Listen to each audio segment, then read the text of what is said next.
Bienvenidos a la Escuela de Gobierno y Políticas Públicas de la Pontificia Universidad Católica del Perú. La Escuela de Gobierno es la unidad especializada en la formación de posgrado y educación continua para servidores públicos, así como investigadores y analistas políticos. Nuestros programas académicos son doctorado, maestrías, programas de especialización, cursos de capacitación, capacitación y desarrollo a medida para entidades públicas. Todos nuestros programas académicos brindan conocimientos teóricos, herramientas y metodologías que buscan contribuir al fortalecimiento de la gobernabilidad, la democracia y el desarrollo del país, de la mano de especialistas, directivos y referentes de las principales instituciones públicas del país.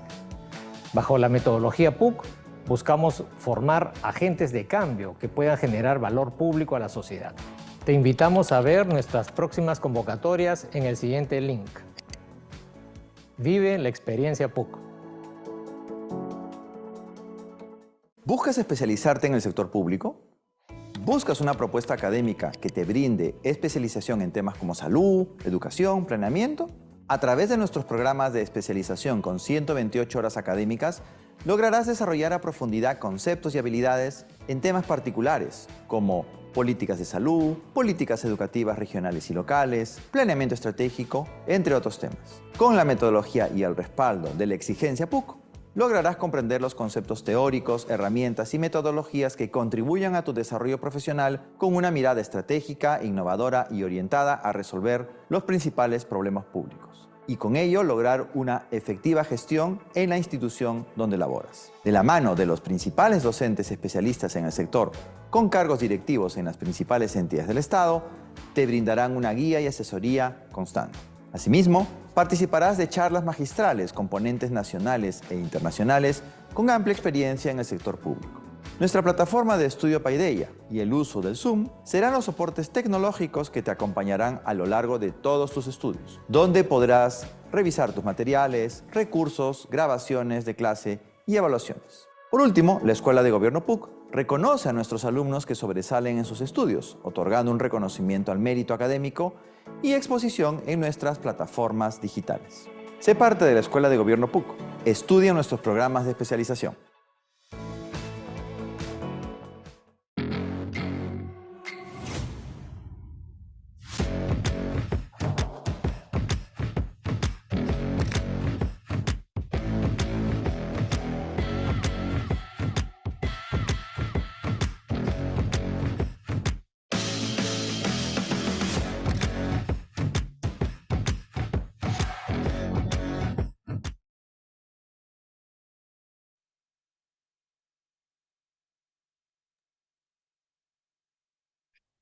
Muy buenas tardes, de parte de la Escuela de Gobierno y Políticas Públicas de la PUC. Les damos la más cordial bienvenida a nuestro segmento de análisis de coyuntura titulado Gobierno y Legitimidad. ¿Está fracturada la confianza en el Perú? Este espacio de diálogo a distancia tiene la finalidad de recopilar comentarios de servidores públicos de todo el Perú sobre temas de urgencia para el país. Es importante recalcar que la participación de ustedes es clave. Los invitamos a dejar sus consultas, preguntas o comentarios en la sección de preguntas y respuestas en la parte inferior del Zoom, que será contestadas por nuestro especialista a lo largo de todo este evento. Este diálogo será liderado por Flavio Aucejo, magíster en Regulación de Servicios Públicos de la London School of Economics y magíster en Política Pública en América Latina de la Universidad de Oxford. Licenciado en Economía por la PUC, ha sido miembro del Consejo Directivo de la Superintendencia Nacional de Servicios de Saneamiento. Actualmente se desempeña como director de formación continua en la Escuela de Gobierno y Políticas Públicas de la PUC y coordinador también del programa de especialización de políticas públicas de la PUC. Profesor, le doy el pase.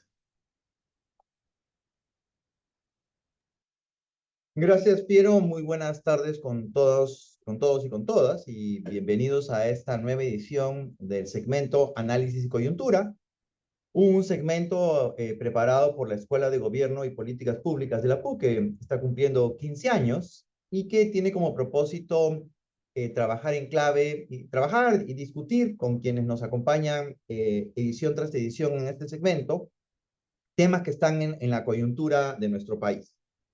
En esta ocasión hemos querido trabajar un tema que en realidad hace bastante tiempo que queremos abordar y hemos estado buscando el momento más oportuno, y tenemos la convicción que estos días, digamos, son los que ameritan discutir este concepto, un concepto manejado, digamos, en la academia, en la ciencia política, pero que también lo escuchamos en los medios de comunicación, que es este tema de la legitimidad asociada al gobierno. Y algo que ponemos en discusión y lo buscamos ver justamente en clave de políticas públicas es que si realmente en el Perú de hoy tenemos una fractura entre lo que el gobierno intenta realizar, ¿no? Y la legitimidad del mismo, ¿no?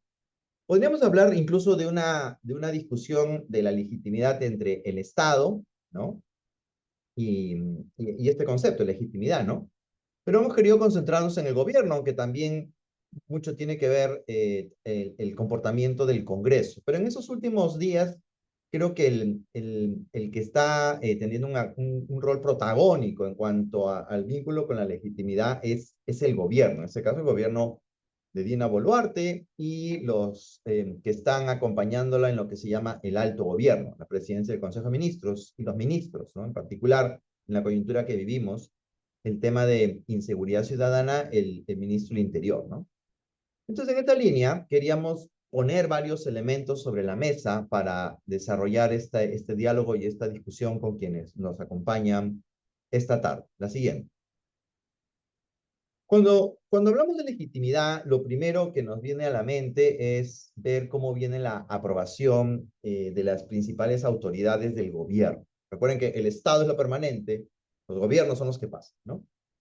Y si miramos lo que viene reportando el observatorio, el observatorio que tenemos en la Escuela de Gobierno, en este caso es un informe de opinión pública del Instituto de Estudios Peruanos, del IEP. Bueno, lo que vamos a encontrar es que la aprobación de la presidenta Dina Boluarte mes a mes, digamos, viene cayendo de forma sostenida, ¿no? A veces se cuestionan, digamos, estos datos de las encuestas, porque cuando no me convienen, cuando no me dan la razón, como que se tiende a, em, a desvalorizar, a no tomar, no darle mucha importancia a lo que se plantea en las encuestas, ¿no? Y de hecho, en la encuesta, en lo que nos interesa no es el dato puntual, lo que nos interesa es la evolución. Esa es la forma en realidad de leer las encuestas, ¿no? Es mirando cómo va la evolución. Y claramente vemos aquí un nivel de aprobación bastante bajo, ya desde noviembre del año pasado, estamos por debajo de los 2 dígitos. El último registro que tenemos en este gráfico es a julio del 2024. Ya en la actualidad, el último registro que tenemos de esta misma empresa, el IEP, o esta organización, el IEP, es que este 5% ha pasado a 4%, ¿no? Entonces, bueno, un gobierno que tiene una aprobación de 4% en la figura de la presidenta de la República y además con una tendencia claramente descendente y bastante baja, pues evidentemente nos lleva a plantearnos hasta qué punto la figura de la presidencia está representando a los 33 millones de peruanos, ¿no? Y eso inmediatamente nos lleva a pensar en el concepto de legitimidad. La legitimidad es un concepto en realidad bastante amplio, pero vamos a utilizar aquí una definición de legitimidad muy sencilla, ¿ya? Y lo voy a expresar en términos coloquiales para que nos quede a todos claro de qué estamos hablando de legitimidad. Y dicho en términos coloquiales, para no ir en una explicación muy académica, la legitimidad viene a ser cuando lo que plantean las autoridades es algo con lo que yo estoy de acuerdo. Es decir, cuando en la narrativa de las autoridades están expresando un punto de vista, están expresando una visión, y yo como ciudadano de a pie me siento representado, esto que coloquialmente decimos, ¿no? Me representa, lo que está diciendo es algo con lo cual yo estoy de acuerdo, o yo estoy principalmente o mayoritariamente de acuerdo con lo que está diciendo la autoridad. Ahí es cuando estamos hablando de legitimidad, ¿no? La lectura que la autoridad tiene de la realidad es una lectura que yo comparto. Y esa es la definición de legitimidad que vamos a utilizar en esta pequeña discusión que vamos a tener aquí.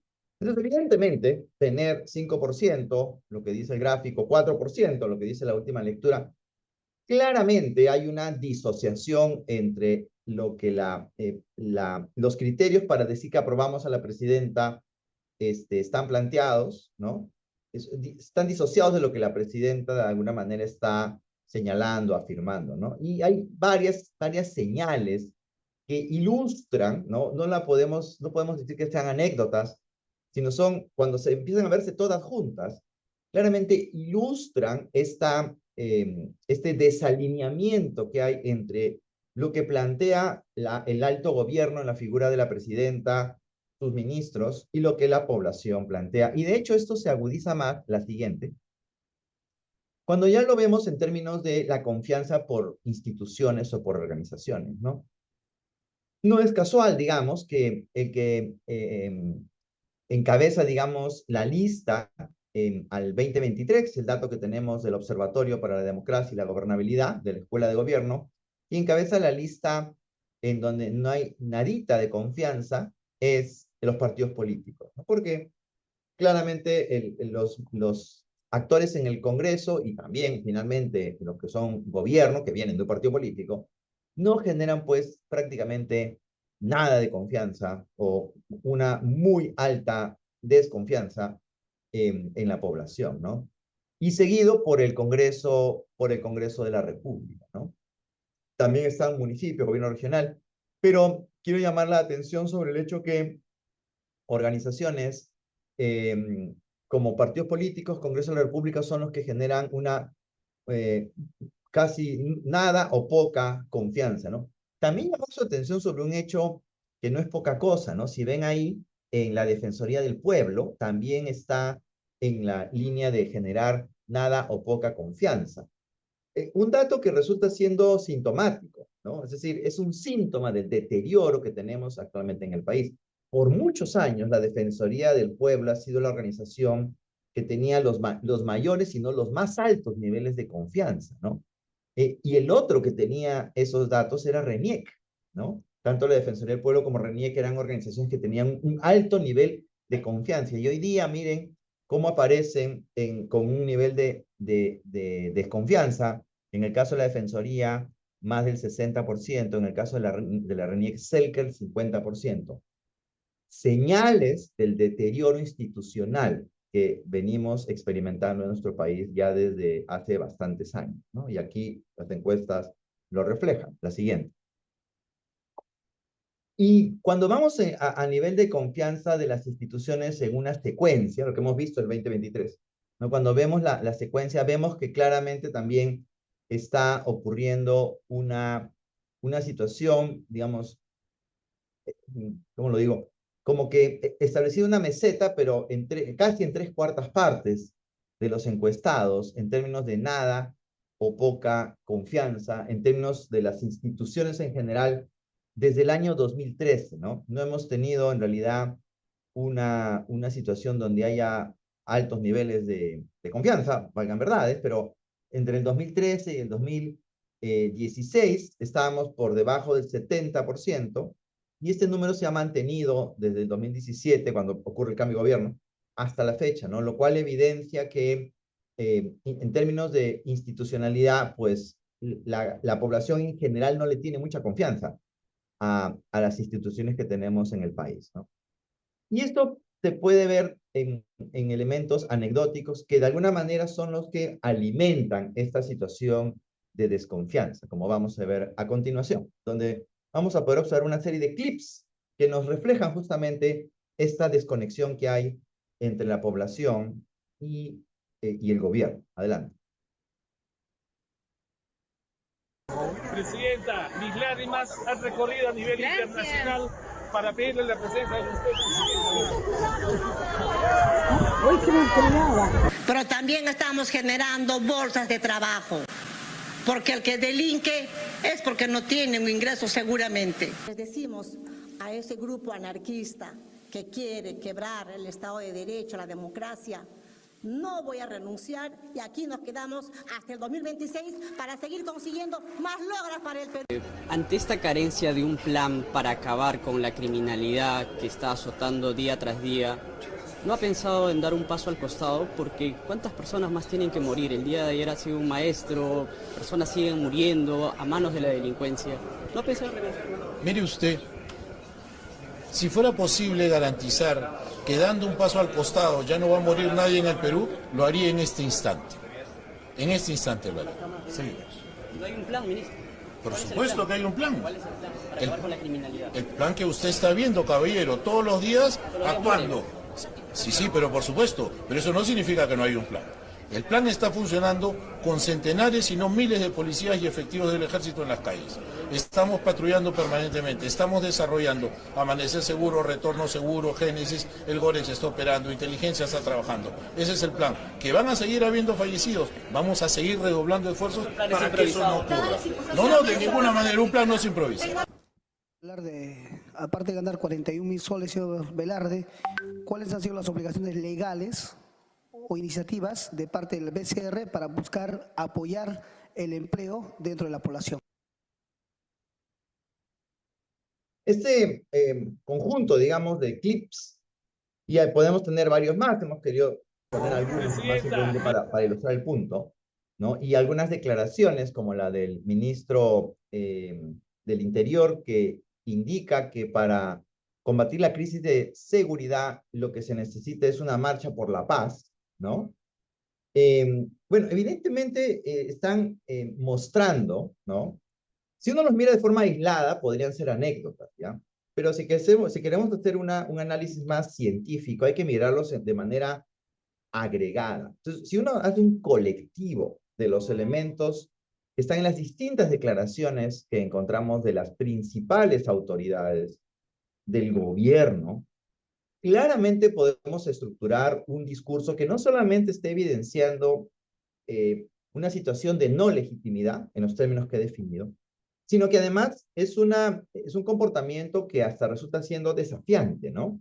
Esta declaratoria de manera enfática e incluso un poco con indignación de la presidenta que dice, no voy a renunciar, cuando tenemos un nivel de aprobación que no es el de ahora, sino es una aprobación que viene cayendo de manera sostenida, ¿no?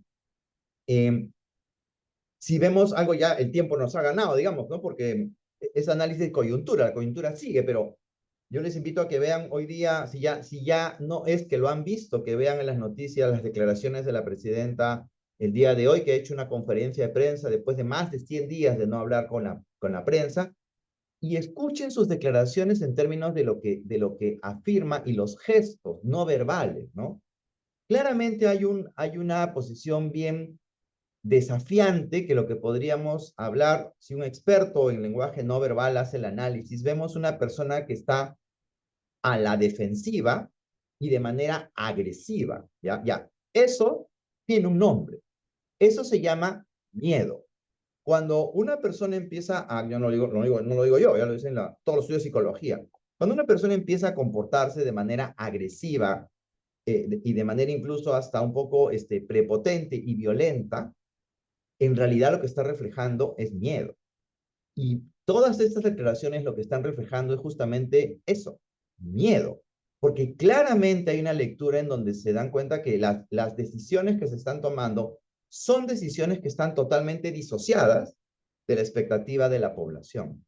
Y obviamente, situaciones como los paros de transporte que hemos tenido hace unos días y el anunciado paro nacional para el día de mañana, no son otra cosa que una reacción de la población frente a los argumentos de que hay manipulación, de que hay infiltración, pero probablemente algo de eso haya también, pero lo que no se puede negar es que hay un colectivo de movimientos que están manifestándose contra una acción del gobierno que no está respondiendo al problema público, que es con lo que vamos a terminar, ¿no? Los estallidos, los hechos, digamos, de movilización de la población en diciembre del 2022, enero, febrero del 2023, también son de alguna manera una expresión de eso, frente a los argumentos de que estuvieron manipulados, estuvieron infiltrados, probablemente, pero claramente había una mayoritaria población que estaba manifestando su malestar y su fastidio frente al comportamiento del gobierno. Y aquí aquí me quiero detener en un aspecto que, claro, con el deterioro que hemos tenido en el sistema político, un poco que ya nos hemos olvidado. Miren, la política, en su sentido más básico, que es esta lógica de tomar decisiones, la política tiene que ver con narrativas, la forma como yo digo las cosas, y tiene que ver con gestos, ¿ya? La política es una actividad que tiene que ver con cómo digo las cosas y con los gestos. La política pública está asociada a servicios que el Estado entrega, pero la política en términos básicos tiene que ver con narrativas y con gestos. Claramente lo que estamos observando es un comportamiento político que en realidad lo que tiene detrás es miedo. Miedo a la situación que se está configurando, porque es evidente que esta situación que estamos viviendo de status quo en algún momento va a cambiar. Y eso va a hacer que cambie completamente el juego para actores como la presidenta, el primer ministro y el ministro del Interior, porque esta situación no es eterna. Esto va a pasar, ¿ya? Y entonces ahí va a empezar a tener que pagarse las consecuencias de las decisiones que hoy día se están tomando. Nuestro futuro está marcado por las decisiones que hoy se toman. Entonces, las decisiones que están tomando estas autoridades van a tener consecuencias mañana. La siguiente. Y en esa línea, digamos, también tenemos declaraciones un poco para también sazonar esto con lo que ocurre en el Congreso, ¿no? Hemos visto en esta comisión donde llevan al presidente del Banco Central de Reserva, donde le plantean preguntas que reflejan un absoluto desconocimiento con lo que es el rol del Banco Central. Un congresista que no solamente le increpa al presidente del Banco Central cuánto es lo que gana, sino que además le pide y le exige que exprese qué medidas ha tomado para fomentar el empleo, lo cual evidencia que no tiene, no solamente no tiene, sino no se ha dado el trabajo de revisar, ni sus asesores le han dicho que con relación al empleo, el Banco Central de Reserva no tiene ninguna función directa. Y viene la respuesta del presidente del Banco Central. O estas declaraciones del congresista Waldemar Cerrón, que lo que están básicamente expresando es impunidad. Todos los que buscan a Vladimir Cerrón Rojas simplemente tienen que leer el diario del Partido Político Nacional Perú Libre y lo encontrarán en el tiempo y en el espacio. Eso se llama impunidad. Y además es una burla básicamente a la sociedad, otra expresión de desconexión entre, en este caso, el Congreso, otro poder del Estado, y la sociedad. Lo que tenemos es un tema de legitimidad, también en el caso del Congreso, y que se agudiza con las declaraciones el día de hoy de la Presidenta de la República en relación a esta situación de las imputaciones que existen sobre el apoyo que el Palacio de Gobierno brindó a una nueva fuga de Vladimir Cerrón, las cuales seguramente ya están generando comentarios en redes, y mañana o esta noche, mañana vamos a ver más comentarios. Y ahí, si me permiten, el funcionario más alto del gobierno no puede decir que no puede responder sobre cosas personales, ¿no? Eso ya está claramente estructurado, que un funcionario público no tiene vida personal, ¿no? Puede tener elementos de seguridad, pero no tiene vida personal, porque es un funcionario público de más alto nivel, en realidad. Entonces, claramente lo que ocurre, las manifestaciones y las declaraciones de esta tarde y noche, me da la sensación que lo que hacen es más bien, en lugar de apaciguar el tema, lo que van a hacer es darle gasolina a la situación que estamos viviendo, ¿no? Entonces, en esa línea, ya entrando, acá vemos un poco los síntomas, ¿no? Entrando ya a los problemas. La siguiente. ¿Por qué? O sea, ¿cuáles son las causas que tiene esta limitada o ausencia o pobre legitimidad, ¿no? Y aquí creo que vale la pena detenernos un rato para pensar en algunas posibles causas. Piénsenlo esto como una hipótesis, ¿no?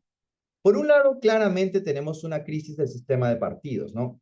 La entrada de Fujimori al poder en el 90, que nace como un outsider, ¿no?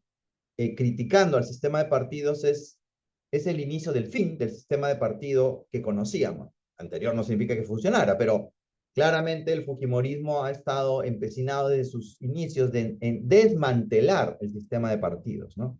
Y lo que tenemos ahora es eso, ¿no? Partidos que en realidad lo que hacen es cobijan a personajes que están interesados en su propio bienestar y no en el bienestar de la sociedad. La lógica de un sistema de partidos saludable es que más allá de las posiciones y de las ideas, el propósito de los integrantes de un partido es generar bienestar en la sociedad. Evidentemente lo que tenemos hoy día es un sistema de partidos donde la grandísima, sino que todos están interesados en el bienestar de sus agremiados o de aquellos grupos económicos que los han llevado al poder, muchos de esos grupos económicos en el ámbito de las actividades ilegales e informales. Entonces hay una crisis de partido, ¿no? El otro tema es la ausencia de integridad, ¿no? El día de ayer tuvimos la noticia de una primera, tomamos conocimiento, digamos, de la sanción que recibe Alejandro Toledo por enriquecimiento, por corrupción, ¿no es cierto? En el caso de Odebrecht, ¿no? En donde, según todos los especialistas, abogados penalistas que conocen bien de estas cosas, indican que están todos los elementos en donde no cabe duda que lo que hubo fue corrupción, ¿no? Al más alto nivel. Entonces, el tema de la integridad es un aspecto que claramente mancha a todos nuestros presidentes, y en el caso de Toledo ya tenemos una condena que se tiene que confirmar. Hay que decir también que en esta condena también han habido inocentes que están siendo procesados. Esperemos que la justicia se rectifique pronto, ¿no? En el caso de los profesionales que estuvieron en Proinversión, en donde todas las declaraciones registradas señalan que no tuvieron nada que ver en el proceso y sin embargo han sido también acusados por la Fiscalía por condenar culpables, no se pueden arrastrar inocentes también, eso hay que decirlo, ¿no? En el caso de Sergio Bravo y Alberto Pascofón, personas que incluso conozco personalmente y que claramente todos los indicios hablan de que no están involucrados, ¿no? El tercer elemento es este tema de la crisis en la ciudadanía, ¿no? ¿Y cómo entender esto, no? Lo que ocurre es que de un tiempo a esta parte, en realidad, lo que hemos encontrado es que si en algún momento como sociedad hemos perdido este camino hacia el bienestar. No tenemos en la ciudadanía, y esto tiene que ver con muchas tesis, ¿no? El profesor Sinesio López habla de que somos una nación en construcción, ¿no? No hay en realidad este concepto de ciudadano.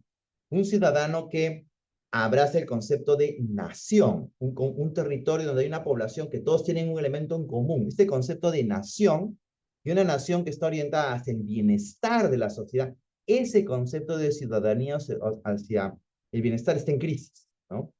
Tenemos una ciudadanía que está más pensando en su interés y no pensando en el interés de toda la sociedad. Y por eso hablamos de una crisis en la ciudadanía, ¿no? Claro, también se conecta con el tema del sistema de partidos. Si yo necesito una representación, no tengo el partido político que me represente. Entonces, están conectados, digamos, ambos elementos, ¿no? Y el otro elemento que también está involucrado es este tema de la desigualdad, y yo le agregaría incluso la inequidad, ¿no? El Perú ha pasado por un proceso de crecimiento importante. La pandemia redujo los niveles de crecimiento, llevó a una cantidad importante de peruanos de nuevo a la pobreza. No, a pesar de estas declaraciones de que estamos creciendo, en realidad lo que todos los analistas señalan es que el crecimiento que tenemos tiene que ver mucho con un rebote estadístico y es realmente muy lento, afectado por elementos como la inseguridad ciudadana que claramente afectan la posibilidad de crecimiento, ¿no? Entonces, esa desigualdad que tenemos en el país, que no ha sido corregida, es evidente que es un caldo para el populismo y la demagogia, ¿no? Entendiendo el populismo como medidas que atienden lo inmediato, sin pensar en el largo plazo, y la demagogia entendida como promesas que no cumplimos. Entonces, la desigualdad en la población provoca que sí tengamos oídos, digamos, a un discurso populista y demagógico, ¿no? Y finalmente, claramente hay una crisis de liderazgo, ¿no? Como sociedad no identificamos, a pesar de ser una sociedad, o sea, digamos, una realidad es que somos una sociedad muy caudillista, está totalmente evidenciado. La sociedad peruana es muy caudillista, necesita una persona. Bueno, esa persona o ese grupo de personas no hay en este momento. Un individuo o un grupo que pueda ser un elemento al cual le podamos asignar un liderazgo o reconozcamos su liderazgo, no existe en este momento. Digo, uno que tiene ascendencia sobre grandes porciones de la población. Obviamente el liderazgo, pero están muy chiquitos, muy acotados, pero un liderazgo sobre grandes porciones de la población no tenemos en este momento. Hay una severa crisis de liderazgo, que tiene que ver con todo lo anterior, por supuesto. Estos son elementos que están conectados entre sí, ¿no? Entonces, claro, cuando vemos las causas de la ausencia limitada o falta de legitimidad, de verdad que uno empieza a listar lo que vemos en la lámina, que hemos tratado de hacer algo más acotado, digamos, más concreto. Lo que estamos observando en realidad son elementos bien estructurales. Todos los aspectos que vemos acá tienen que ver con elementos de tipo estructural, ¿no? Y en ese sentido, la siguiente, sobre la base de este aspecto, quisiéramos saber ustedes qué piensan, ¿cierto? Hemos planteado, digamos, elementos estructurales, pero sí me interesaría mucho en este espacio, nos interesa el diálogo, la discusión entre todos los que participan a través de las preguntas y respuestas, ¿no? Entonces, me gustaría leerles y saber qué otros factores piensan ustedes que son los que podrían estar influenciando esta situación. Recuerden que este espacio es un espacio también para el diálogo, ¿no? Entonces, sí me gustaría leerles para ver qué otros factores ustedes podrían identificar que están influyendo en esta situación. ¿Qué piensan ustedes? ¿Qué más podría estar influyendo en esta situación?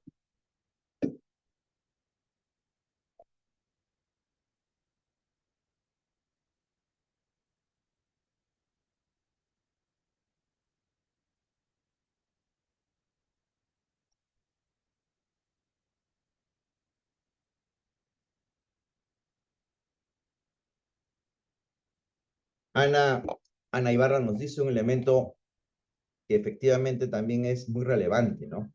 Es la desconfianza. Somos una sociedad que es muy desconfiada, ¿no? El elemento de desconfianza es un aspecto que afecta severamente a la sociedad. En aspectos que son tan cotidianos como las actividades comerciales, ¿no? Los negocios se vuelven más costosos cuando hay desconfianza, ¿no? La palabra ya vale poco o casi nada. Y la desconfianza es un aspecto que genera costos de transacción muy altos, ¿no?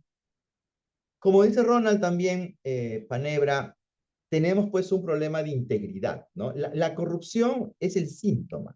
El problema que está detrás en realidad es la integridad. Esta integridad que es en la sociedad no solamente se trata del funcionario público que asume una posición para sacar provecho personal o para un grupo de esa posición, pero también está la actitud del empresario o el actor de la sociedad civil que propone un comportamiento no íntegro, ¿no? Entonces, es una sociedad donde el tema de la integridad está presente y que se intensifica por también el tema de la impunidad, ¿no? Hay una sensación muy grande de impunidad, ¿no? María Suárez plantea un aspecto muy interesante, ¿no? Nos dice, esto genera frustración, ¿no? Porque ahorita vamos a ver un poco las salidas, ¿no? Porque aquí también queremos dar salidas, no solamente queremos, como quien dice coloquialmente, deprimirnos, ¿no? Hay cosas que se pueden hacer, ¿ya? Entonces, el tema de la decepción y la frustración también es un elemento que nos afecta en el componente emocional, que es muy importante en política. En política, las emociones son muy importantes. Toda esta situación genera una frustración en la sociedad, porque no hay quien me represente, no siento a alguien que pueda llevar mi voz, ¿no?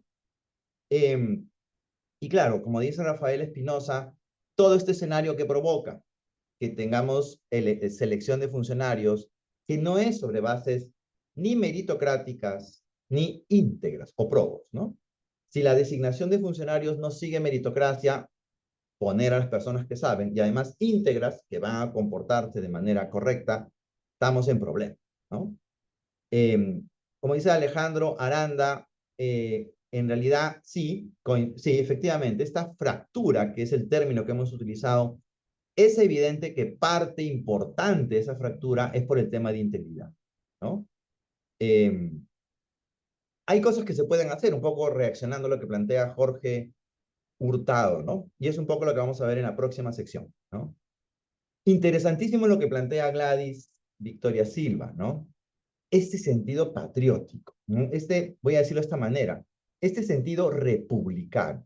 Y el sentido republicano, en el sentido más puro de la república, aquí, quienes han visto la película Gladiador, es una película que es una alegoría a la República, ¿no?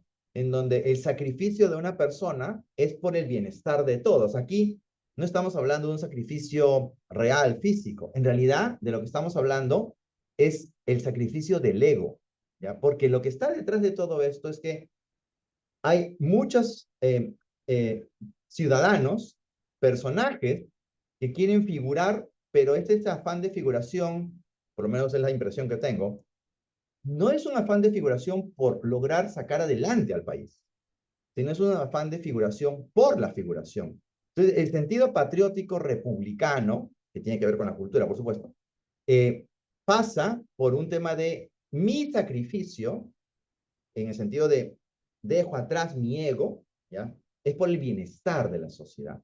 Creo que eso es algo que falta bastante y sobre eso vamos a regresar, ¿no? La desconfianza, como ya señala Leila también, es un elemento importante, ¿no?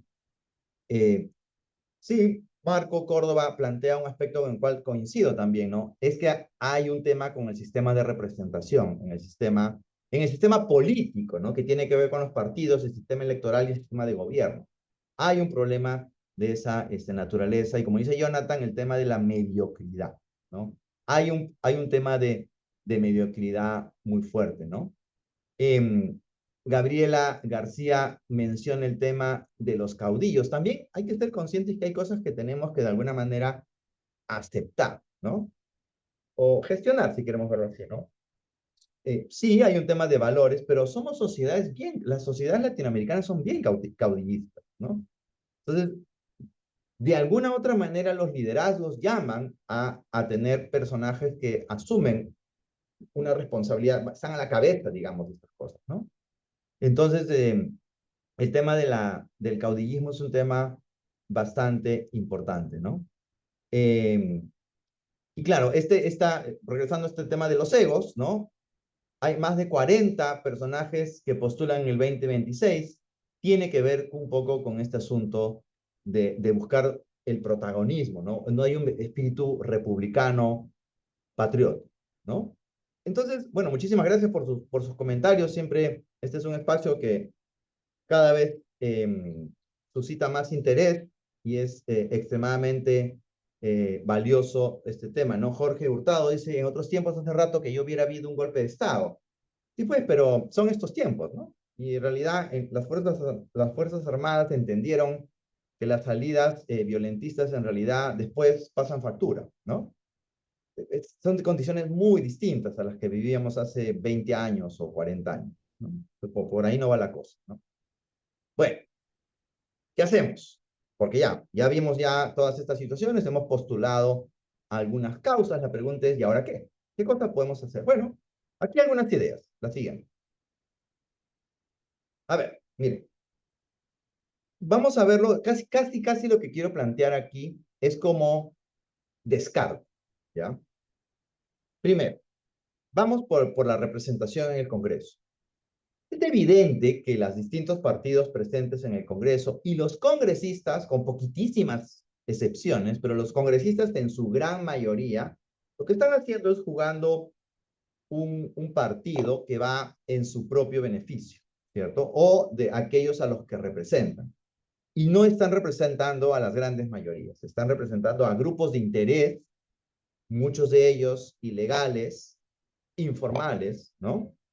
O con intereses muy particulares, todos desalineados del bienestar, ¿ya? A no ser que sea el bienestar propio, ¿ya? Entonces, salidas a través del sistema, perdón, a través del Congreso, prácticamente negada, ¿no? Luego tenemos en el gobierno, ¿ya? En el gobierno, creo que lo que hemos mostrado esta noche evidencia, ¿no es cierto?, que lo que hay es miedo, porque todas estas posiciones bravuconas, digamos, lo que están reflejando básicamente es miedo, ¿ya? Entonces, salidas por ese lado también es evidente que no hay ninguna voluntad de poder enmendar la plana por distintos intereses y tratar de entrar en un proceso de alineamiento con el bienestar y un proceso de reconstrucción de la legitimidad no va en esa. Entonces aquí, digamos, hay tres elementos que quiero poner sobre la mesa para también proponerlo como una discusión, ¿no? Lo primero es que claramente esto necesita movilización social, ¿ya? Recuerden los sucesos entre octubre del 2019 y marzo del 2020, el estallido social en Chile, ¿no? El estallido social en Chile, y sobre eso vamos a regresar al final, es claramente una señal de una movilización social. Lo que vivimos entre diciembre del 2022, enero y febrero del 2023 en nuestro país también es una movilización social. Los movimientos que tuvimos durante este gobierno efímero de Merino de Lama también son movimientos sociales. Este es el momento de la reacción de la sociedad civil, ¿no? Sin reacción de la sociedad civil, simplemente esto no tiene cómo cambiar de rumbo, ¿no? ¿Significa que eso sea un movimiento violento? No, no tiene por qué ser un movimiento violento, ¿no? Tiene un movimiento inteligente, pero no necesariamente es a través de la violencia que vamos a conseguir cambios. Es en realidad a través de una movilización social. Pero es una movilización social que tiene que estar vinculada a liderazgos sociales. Si la movilización social no tiene un liderazgo de la sociedad civil, actores, hombres, mujeres, de la sociedad civil, que transformen esa energía en una respuesta política, es decir, en una respuesta en donde haya una salida política a esta situación que nos encontramos ahora, tampoco funciona. El movimiento social por el movimiento social detiene cosas, detiene impulsos fuertes, los detiene. Ya hay varias experiencias de estas en nuestro país. Pero si este movimiento social no está asociado a un liderazgo social, no está asociado a una respuesta política, tampoco funciona. Entonces ahí es donde entra el tema de esta mirada patriótica, republicana, libre de egos, para poder dar una respuesta a esta mirada de la sociedad. Y un tercer punto que me parece muy importante, por eso pongo la imagen de esta estatua en el estallido social en Chile en el 2019-2020. Necesitamos gestos políticos. La política no solamente es narrativa, la política son gestos. Y necesitamos que los líderes de los movimientos sociales tengan gestos políticos, lavados de bandera, cadenas humanas, gestos políticos que llamen la atención. Una marcha no es suficiente. Necesitamos gestos políticos nacionales que sean elementos sobre los cuales nos aglutinamos como sociedad. Entonces, eso es muy importante. Si no tenemos junto con lo anterior gestos políticos, tampoco funciona. Eso necesitamos, que hayan señales, signos de los tiempos, que nos digan, esto no da para más. Frente a estas declaraciones matonescas de yo no me voy, lo que la sociedad tiene que decir es, no, sí, basta ya, basta ya. Y eso necesita gestos políticos. Una cadena humana, un lavado de banderas, el movimiento estudiantil de Manos Blancas en Brasil que sacaron a color de Melo. Esos gestos políticos son los que en este momento se necesitan. Tres elementos que lo pongo sobre la mesa para escucharles a ustedes. La siguiente.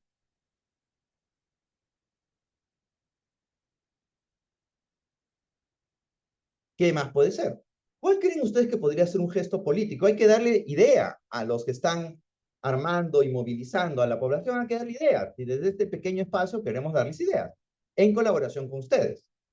¿Cuáles gestos políticos podrían ser los más simbólicos? Los que se han explorado, y aquí de hecho en la Universidad Católica se han hecho más de una vez, es una cadena humana. Tomar carreteras, eso no soluciona nada, porque la toma de carreteras rápidamente se asocia a otro tipo de comportamientos. Tienen que ser gestos políticos. Un paro nacional, por ejemplo, es un gesto político, pero tiene que ser algo un poco que tenga un efecto más visual. En estos tiempos de Instagram y TikTok, necesitamos gestos políticos visuales. ¿Qué se les ocurre? Una cadena humana puede ser un gesto interesante. El subir un monumento puede ser un gesto interesante, como el que vimos en Chile. ¿Qué se les ocurre? Vamos a ver.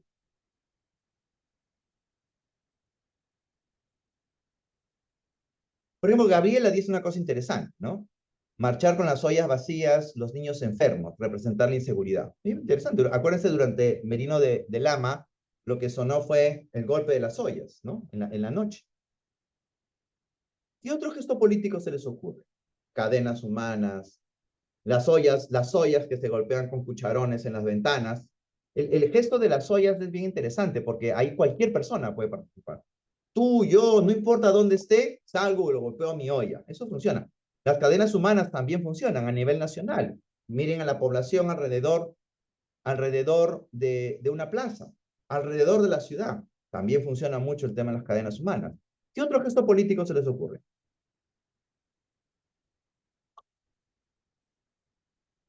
Ese es el momento de las ideas, ¿ah?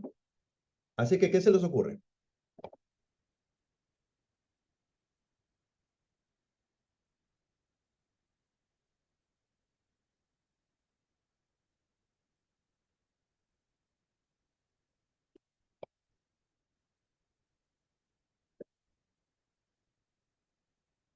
Vamos a ver.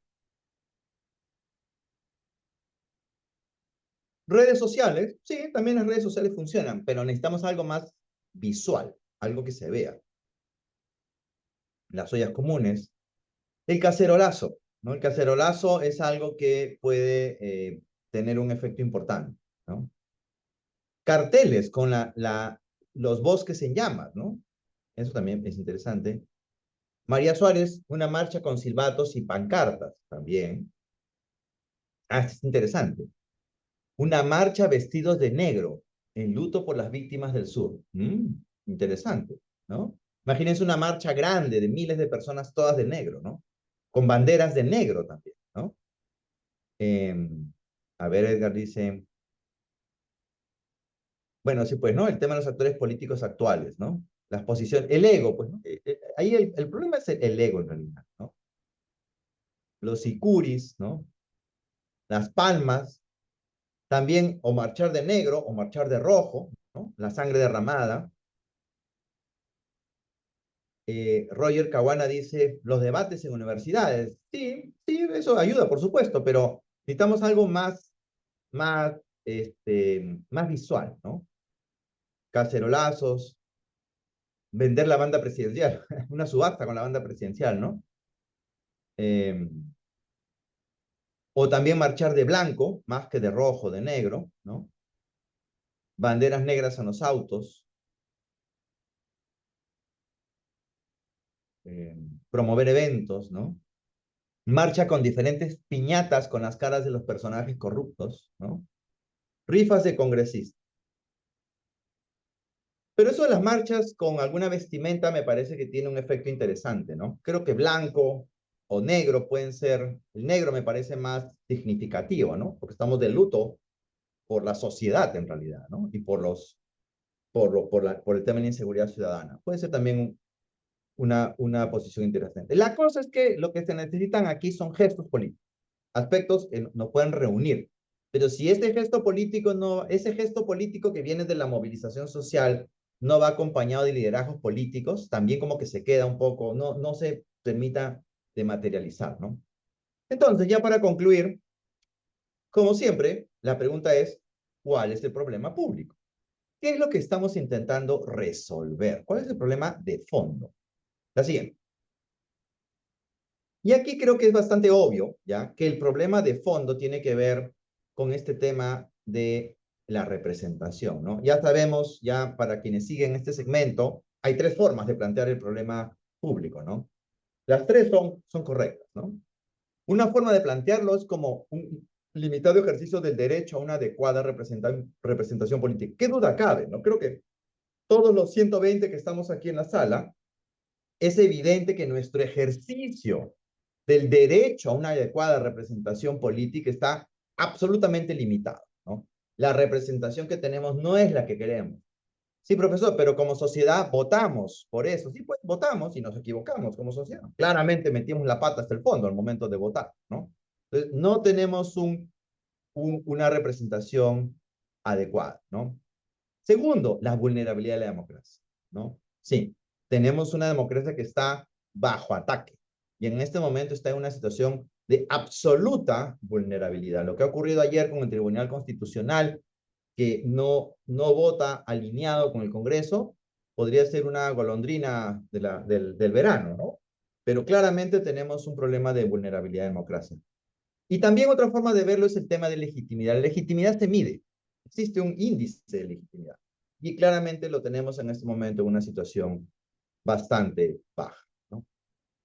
Muy bien, nos hemos extendido un poquito, pero el tema lo ameritaba. La situación es una situación que requiere, digamos, de un proceso de reflexión y requiere también de acción, ¿no? No solamente reflexión, sino hoy día lo que necesitamos es acción, acción patriótica, acción republicana. Así que cada uno hace lo que puede desde su posición. Aquí en la Escuela de Gobierno lo hacemos desde espacios como estos. Bueno, cada uno sabe dónde es que puede manifestar su posición política, es decir, su reacción a la situación que vivimos, porque en este momento el silencio es cómplice. Después no digan que no se advirtió. Muy bien, hasta nuestro próximo segmento de análisis de coyuntura. Muchas gracias. Muchas gracias, profesor. Antes de terminar con este análisis, los y las invitamos a ver el siguiente video del Observatorio para la Democracia y Gobernabilidad que tenemos aquí en la Escuela de Gobierno y Políticas Públicas. ¿Buscas datos para fortalecer tu investigación? Descubre el observatorio que transforma la información en conocimiento. Bienvenidos al Observatorio de la Democracia y Gobernabilidad en el Perú de la Escuela de Gobierno PUC. Aquí convertimos datos en herramientas poderosas para investigadores, estudiantes y líderes que buscan impulsar el cambio, directamente desde nuestra plataforma web. ¿Tienes una pregunta de investigación? Te ayudamos a responderla con evidencia sólida y análisis preciso en áreas como participación ciudadana, transparencia gubernamental y más. Nuestro equipo de expertos y liderado por reconocidos académicos de la PUC ha desarrollado un entorno digital para que tú mismo puedas explorar y analizar la información relevante. En el observatorio encuentras información que transforma tu investigación. Explora nuestros 4 ejes: participación, cultura política, poderes del Estado y políticas públicas. Todo al alcance de un clic. Visita nuestra web. Únete al Observatorio para la Democracia y Gobernabilidad en el Perú.